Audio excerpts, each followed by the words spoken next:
Okay, so for week 8 of fall anime, okay, Chainsaw Man, there's a big turning point this week. Bocchi the Rock, they finished their first concert, and it's all uphill from here. We made a new funny character in Spy Family, and we just go on an acid trip in Mob Psycho. So yeah, let's get started. Okay, so for Chainsaw Man episode 8, we're on Mr. Fujimoto's wild ride. This episode went crazy, so much kind of like shit happened in the second half. First half was pretty chill, so I mean, yo, let's talk about it. So it starts off with Denji out here, he's sleeping in bed. And then, Himeno asked him last episode, bro, you want to fuck? So, yeah, here we get the whole scene through Himeno's point of view, which is kind of crazy. They just redid the whole scene like that. So, yeah, Himeno, we see her drunk ass just, like, falling into her apartment with carrying Denji on her back. And then, yeah, she just dumps Denji onto bed. And then she kind of takes a shower and everything, drinks some beer. She's, like, totally blacked out, wearing her tank top and underwear. She's like, yeah, get those pants off, bro. Get that shirt off. Let's have sex. And then Denji, he doesn't really want to give his first to the puke woman. Yeah, he accepts the deal. The thing is, while Himeno was taking his pants off, she sees there's a lollipop in his pants.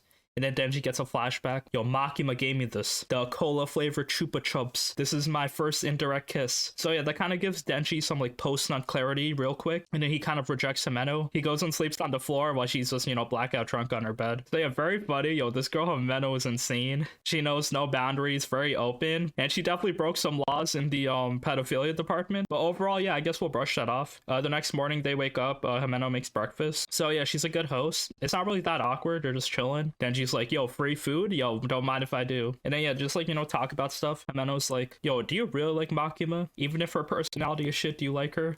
And then Denji, all 100% all in, like, yeah, I like her. So then they kind of have a deal going on. So Himeno wants to get with Aki, Denji wants to get with Makima. So they're like, okay, let's be friends, let's work together.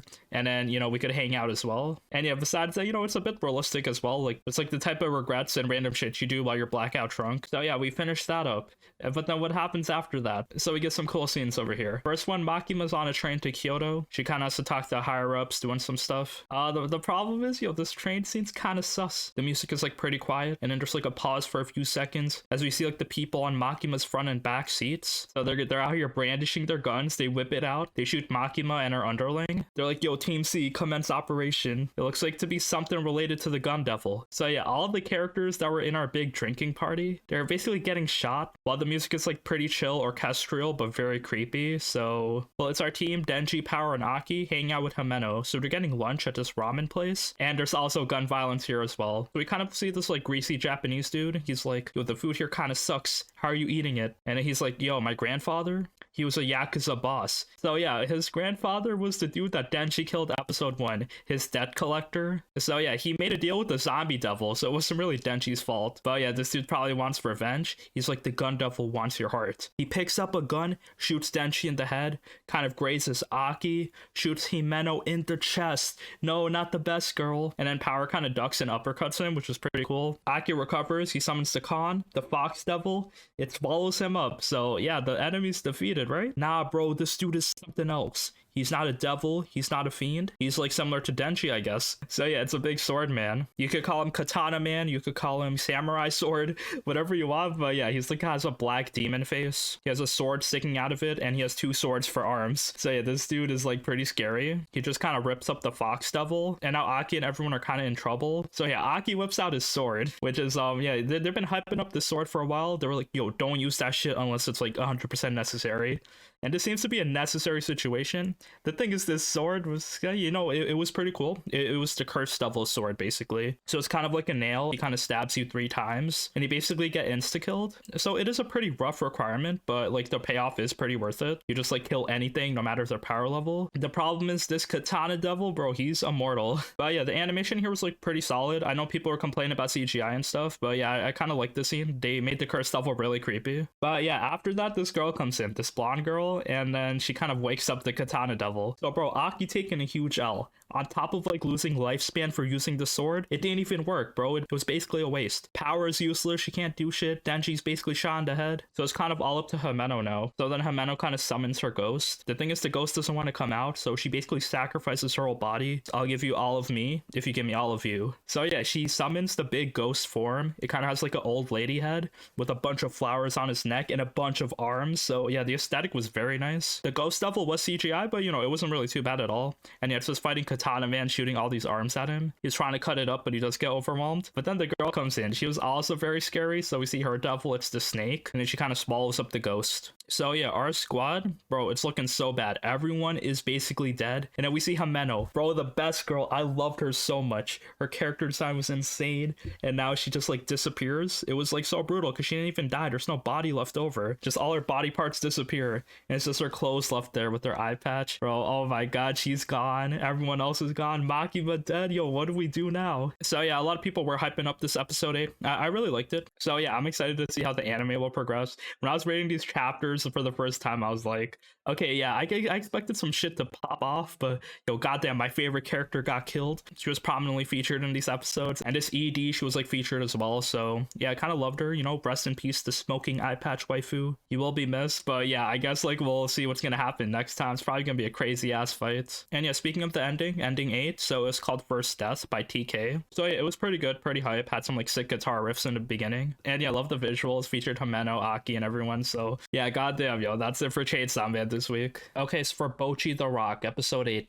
Love this episode, so great. The band is interacting. It's the day of our first concert, but things aren't going too well. So yeah, a lot of stuff going on in this episode. But yeah, the environment is cute. The girls are cool. I really love it. So yeah, this is how their first concert turns out. Well, there's a random ass typhoon just flowing in. Bocchi and everyone, they kind of made like rain dolls, try to ward off the rain. That didn't work. Bocchi's premonition came true. And yeah, the day's not perfect. So yeah, it's not too bad. The concert is not canceled, but like only a few people show up. So yeah, we see all of Bocchi's fans came up though. So her ticket selling worked. But yeah, other people, they just couldn't make it. So all of Nichika's friends weren't there. So basically the audience for this concert is kind of like for the other bands. So our band are kind of like scared. They're trying to hype everyone up, but yeah, it's just like they're nervous. Bocchi just wants to hide in her mango box, but no, they can't do that. So the excitement they had for their first concert is kind of falling flat. And it's just like awkward because like, yeah, nobody really knows them. So they're just like waiting for them to play their song. So yeah, they start off with their good song, you know, the Guitar Blue Moon song. So yeah, that one was very nice. They put that in the audition. And then here it's just like a little different though. So yeah, we hear Kita singing. It's not like the same type of singing. We see that the drumming is kind of slow, not on point. The guitars don't really match up. So the song is like a little bit of a downgrade. And yeah, no one is really kind of paying attention. The song doesn't stick out like it did before. So everyone's kind of dejected and nervous. So yeah, it's their first concert. I don't blame them. But yeah, like I felt so bad seeing these girls go down like this. So yeah, even the crowd is getting bored. So what do we do? So for the second song, Bocchi realizes, yeah, something needs to change. Our band is feeling kind of down. So what does she do? She hard carries. She plays a good ass sick guitar riff to start their second song. It kind of hypes everyone up. It's like, oh shit, they're actually kind of talented. And yeah, they start on playing a new song. It was called This Band. So it's kind of like a cool, genuine song, just talking about their band experiences, them being a new band. And yeah, everyone kind of feels them. They're cheering for them, and yeah, the concert was a success. They play a third final song, and yeah, that's their gig finish basically. So yeah, like that was pretty good. I like the scene because it showed that it's not really smooth sailing, but Bocchi is the main character. She has the skill, so when it really comes down to the wire, she can actually play really well. So yeah, after a successful concert, really loved it. We go to an izakaya, try to celebrate, you know, have drinks. Our girls are underage, so just eat like fried foods and stuff. But yeah, funny moments from everyone. We also see Kikuru there as well. She's like the drunk girl.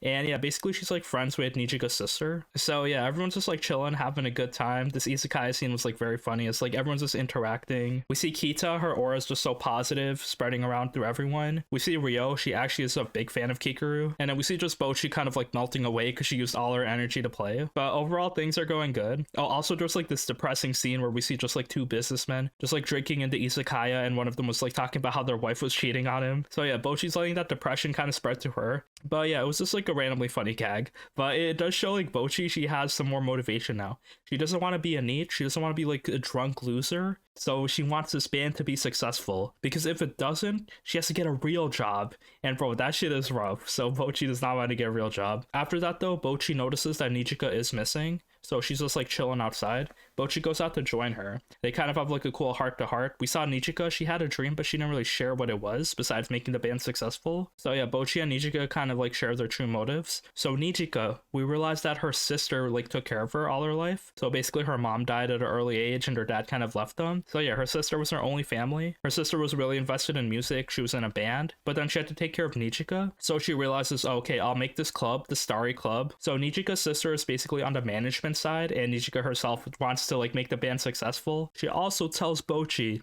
yo, you're Guitar Hero, right? I kind of put it together when you played that sick guitar riff, you solo carried us, but you also have the same guitar, so it was kind of obvious. And then Bocchi, she wasn't really hiding it, but she's like gets a little nervous. And then she's like, yeah, I wanted to tell you when I kind of change myself when I get over my social anxiety. But Nichiko's like, Bocchi, you are the hero. You keep saving our asses, and I appreciate all you've done for us. So yeah, let's make this band successful. So yeah, very cute heart-to-heart moment. Really loved it. And then Ichika, even at the end, she says, Bocchi, I want to hear your rock. Bocchi the Rock. Very solid episode. It's kind of like smooth sailing from here now because we like got through our first major concerts. Now, yeah, we're just chilling, enjoying the ride. You know, I'm excited to see what more we'll get here, if we'll see new characters, and what more funny situations our band will be in. Also, after that, yeah, we got a new ending song playing, which is like, you know, pretty chill. So they're dropping new songs. It's like this whole album right here. So yeah, yo, Chainsaw Man got some competition with the endings because Bocchi the Rock also got some new songs out here. Okay, so for Spy Family, Season 2, Episode 9. Really funny episode. I kind of love this more than the other episodes this season just because, you know, funny new character. So yeah, it's this white-haired spy lady. She's really cute, really hot. Fiona Frost. And yeah, what's she all about? Well, all her coworkers are kind of scared of her. She like always does her mission. She kind of like steps over people. She rises to ranks. So they're kind of scared at how serious she is. Her handler kind of like tells her, oh, you're going to go on a mission with Lloyd. And then she's also like mentioning that, yo, it should have been me to be Lloyd's wife. I should have been part of that mission. So we see that Fiona has some resentment towards Yor. That's going to be pretty funny once they interact. But yeah, basically Fiona knocks on the apartment. She sees that Yor is by herself because Anya and Lloyd are walking the dog. So then, yeah, they kind of talk to each other. She's kind of like putting the pressure on Yor, like, oh, is she kind of like jealous now? Is she really a good wife? So yeah, Fiona's kind of like making Yor feel insecure. But then after that, yeah, Lloyd and Anya come in. So yeah, the whole family is here. And here's where like the funny part occurs. Well, Anya reads Fiona's mind, and it's kind of something she did not expect. I don't think really anyone expected this, but she's in love with Lloyd. That's her big goal. She wants to get married to Lloyd because we saw like Lloyd kind of took care of her while she was younger. Kind of, he was like a good teacher, very dependable. So yeah, bro, she's just in love with this dude. Kudere form out here. The problem is Lloyd, you know, he's all about his business, very serious. So he doesn't really have time for relationships. None of them really do. So yeah, she's just like taking her time, but yeah, she really wants to be married to him during this project. Anya kind of sees that she's like kind of not really a good mother because like she might just be abusive towards Anya. So yeah, Anya prefers Yor so much more. But yeah, it's just like a funny dynamic seeing all of them interact. Like I hope we see more of Fiona coming up because yeah, she's just too funny. And seeing the spicy development, all these girls kind of going after Lloyd is like pretty interesting now. And it starts raining, but Fiona realizes she kind of overstayed her welcome. So yeah, she just walks home. So then Lloyd kind of like goes after her because he sees that she doesn't have an umbrella. And then he sees that she's actually crying. But yeah, the rain is covering it. So yeah, Fiona, bro, this is such an emotional scene. Like, she wanted to be a part of the family, but it was like too late. She was busy doing another mission. I love how the story's like really serious, like spies fighting and preventing war. But all these characters are so wacky. So yeah, another solid episode. Also after that, we kind of get like this quick scene where it's just like Bond and Anya interacting, and then Bond kind of gets jealous because Anya has like this big stuffed penguin. So then Bond kind of rips up the penguin. Anya gets mad at Bond, and then they try kind of repairing it. Yor kind of sews it up, but she's an assassin, so she actually murderizes the penguin even more. But then Lloyd kind of like fixes it up, and now the penguin has like cool stitches. And then yeah, Bond makes up with Anya. Bond gives her some peanuts, and yeah, it's all good. So I love the chill slice of life moments in this episode. Love the comedy. If you need something lighthearted, yo, these episodes are hitting. Okay, so for Arknights episode 5, the story kind of continues. So last episode we rescued Misha, and yeah, we're basically chilling in the town of Lungmen. This city kind of like hates infected people. They kind of like kick them out. So yeah, no infected immigrants allowed. And yeah, Misha, they're kind of chasing after her. So we realize that she has some importance. We don't know why, but it's kind of interesting. So yeah, they're trying to get Misha to the rendezvous point, but they get attacked by a bunch of Reunion. So yeah, this part is interesting. Like the Reunion are just attacking right now, so yeah, our team are kind of like defending. We also see some new characters. So yeah, Exucia, she's kind of like flying with these wings. She's like pretty upbeat and happy and kind of relaxed. And we kind of see like this girl Texas, who's like the muscle, the backup. So yeah, 2 new animal girls. I love all these new characters we're getting, kind of wearing serious military outfits. Just like the aesthetic is so based. But yeah, basically a lot of stuff is going on. And also after that, the Reunion keep attacking. We keep fighting them off, but yeah, they just want to kidnap Misha. And we see one of the Reunion members. He's wearing like this black outfit. He seems to know Misha. So yeah, we still have no idea what she's all about, but yeah, maybe she has some like secret power. Also yeah, Texas is pretty badass. She's fighting off all the Reunion. They kind of go like run away because there's like smoke bombs and everything, so they go to the roof of their building, and then here their plan is to like jump to the next building over. So yeah, everything's pretty funny, flowing pretty well. They kind of escape from the reunion. But we still have a lot more questions. Basically, yeah, what is Misha all about? She seems to be really tired, and she's actually new to the city. It's only been 1 week since she's been here. So she was actually from Chernobog, so that was the city we saw before that Tallulah blew up. So yeah, that's where she got her infection. She's kind of like losing energy from the infection, so I guess they have to try to like treat her. But yeah, besides that, Amiya's kind of interfering because we see Reunion are also attacking other people on the streets. And yeah, it's like kind of a cool character moment from her. We get some explanations on, yeah, why does Reunion, why does Rhodes Island, why they keep fighting each other. So basically, Amiya and Rhodes Island are all for like equality, just like, you know, treat everyone the same. And yeah, make sure the infected have a home. The thing is, the Reunion, like, bro, it's all or nothing. So they kind of hate everyone that's not infected. So yeah, that's kind of extreme. We also see that a lot of the Reunion are brainwashed, so this kind of explains their motivations. Basically, yeah, they're kind of like desperate. They don't have anywhere to turn to, so yeah, they just need someone to lie to them. And basically, if they follow that lie, the lie is that like, oh, kill everyone and you'll find a place to be accepted. It's much easier than trying to coexist with people. So yeah, there's a lot of cool, deep moments. Amiya seems to be a good, capable leader, and Misha tries to listen to her. So yeah, really fun episode, good ending. We kind of learn a bit more. We're kind of like exploring the city. So yeah, very solid episode, and hopefully there's more to go in the future. Okay, so for Blue Lock episode 8, yes, the competition is continuing. Japan won their World Cup game against Germany, so yeah, the power of this anime, it is working. But yeah, basically our team, Isagi's team, Team Z, they're basically preparing for their next match, and basically they have to win this one. It's against the undefeated team. Yeah, the reason they have to win is that they have to be top 2, so if they tie or lose this one, yeah, they just like don't have enough points to make it. So yeah, the odds are kind of stacked against our team, but you know, they're not shying away. They also all want to get better. The thing is, we see Kuan, after he betrayed our team, he became the sus imposter. Like, he has nowhere to go now, but the team still needs him because, you know, it's such a disadvantage not having a guy. The problem comes when it's like, you know, Kuan doesn't want to do anything, which is fair because he's like, okay, if we lose, I still have the most goals on our team. And a really angry Bakugo looking dude, he's like, all right, if you do anything to sabotage us, I'll kill you. I wonder where his character will go because, yeah, right now he's just kind of irredeemable. But yeah, after that, everyone's kind of preparing for the next match. We see some characters from Team V, so we get their backstories. So we see the white-haired dude and the purple-haired dude. So the white-haired dude, his name is Nagi. He's like really chill. He doesn't really take anything too seriously. Yeah, he seems to be their soccer hard carry.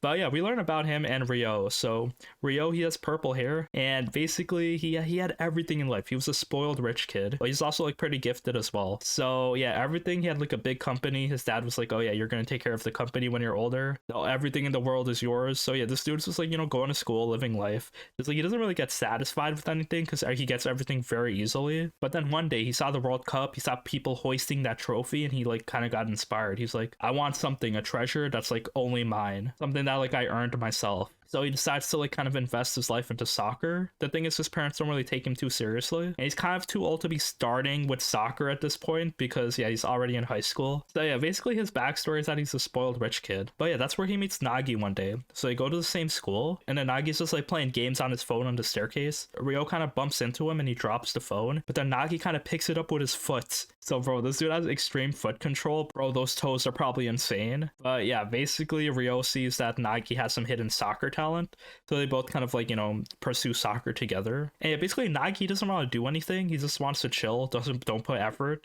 So this dude, without any training in soccer, he's just that overpowered. He's kind of like Namek era Frieza at this point, where he's like, you know, he's not really going seriously. But yeah, we see him and Ryo have like a good 2-man team. There's also like the black haired dude as well, who's kind of like wears glasses and he's like really fast. After that though, Isagi, he realizes that, you know, they can't stay stagnant. Like the way they are, they kind of have to evolve their skills. So he kind of goes to like the soccer field to kind of practice, kind of like learn some things. And there he meets Barreau. So yo, this dude Barreau is pretty badass. His team is kind of like losing, doing pretty poorly, but he's like very scary. And yeah, he's just playing soccer, shirtless, very muscular. And Isagi kind of wants to challenge him. He wants to learn about Barreau's weapon. So then Barreau's like, yeah, I don't really care about that, but you know, try to beat me one-on-one. So Barreau like tries to score on Isagi. Isagi tries to stay in front of him, but Barreau, he's like too good. And he like kicks the ball and it kind of curves and hits like the right corner. And yeah, he makes the goal. So then Isagi's like, okay, let me do it again. And then he sees that Barreau has a habit. So Isagi kind of figures out his gimmick and tries to block that path off so Barreau can't make a clean shot. The problem is Barreau has multiple weapons. So like the right corner shot is his best shot, but he can still like, you know, put force into like a middle shot. So basically Isagi realizes the way to win. Basically find your weapon, kind of couple it with some other things you can fall back on, so you're not like a one-trick pony. And yeah, that way you have like multiple ways to like beat people. And yeah, it's the day of the tournament. And we get a preview of the game. teams. So yeah, we see why Team V is so dangerous. So our team, Team Z, they're kind of like playing good defense. They basically have the 3 strongest offensive players on front, and then everyone else is kind of like playing defense in the back. They basically almost get a goal. Gagamaru kind of launches it, but it hits like the top of the goalpost. But basically our first offensive play was like pretty successful. The problem is Team V, they kind of copy Team Z's offense. So these dudes are on another level. Basically in real time, they're copying Team Z's offensive moves. And basically it shows like gap in talent, because it seems like Nagi can make a goal like however he feels like. So right now our team is 0-1, but this shows that our team is basically outmatched in every way. Like, it's basically up to Isagi to find a way to win. But overall, yeah, I can't see us winning, besides, like, you know, some anime bullshit, maybe some ass pulls. But yeah, basically a pretty hype episode, you know, setting up the match. So next week, we'll see how bad this game will be, if it'll be one-sided. Okay, so for Mob Psycho 100, Season 3, Episode 8. This episode was kind of crazy. I did not expect, like, this type of theme happening in this anime. But yeah, it's just, like, going anywhere it wants, basically. So yeah, Reagan's kind of driving the car. They're going up the mountains. It's, like, the day before New Year's. And yeah, they're going UFO hunting. So it's kind of, like, a good club activity to do while everyone's kind of, like, preparing to graduate and stuff. They're doing it all for Tomei. Like, they kind of felt bad that, yeah, they didn't do anything in the club together. The problem is the car kind of crashes a bit, so they're kind of, like, trapped in the mountains for now. So yeah, everyone's kind of like in a bad mood, panicking, but Mob is there to kind of like help out Tomei. He's like, okay, let's just do things together. So you can't really say no to Mob. He's like really sweet, trying to like help everybody. And basically they climb up the mountain until they reach like the high point, and they're doing the ritual. Basically they just put rocks together and say like this chant, but it's kind of like a scam. Like, these UFOs don't exist. The funny thing is a UFO just randomly turns up. So this is the really fucked up part of the episode, where it's kind of like they see a UFO and they hang out with aliens. And it's pretty weird, because it's like, okay, these are kind of cute anime looking aliens, like bald, pink haired, big eyed girls. And yeah, they're also really friendly. So I thought like there'd be a twist, they'd be malicious, they might like eat the humans or something, but no, they're just like, you know, having fun. They hang out in the UFO and they just party it up with the aliens, very chill and relaxed. It's very weird. I just didn't know what to expect here. They kind of give each other presents and stuff, so yeah, it's all good. The problem comes with Inukawa. While everyone left, he's still stuck on the spaceship. So he shipped off to the alien planet. And what does he do here? It's kind of weird. So he kills like this bug who's kind of like tormenting their crops, and then they kind of worship him, and he basically kind of sleeps with the alien queen in her bed. So this was very weird, and then after like a bit, he gets like transported back home. So yeah, Inukawa had like his own kind of mini arc, his whole experience in the alien planet, which was like kind of crazy.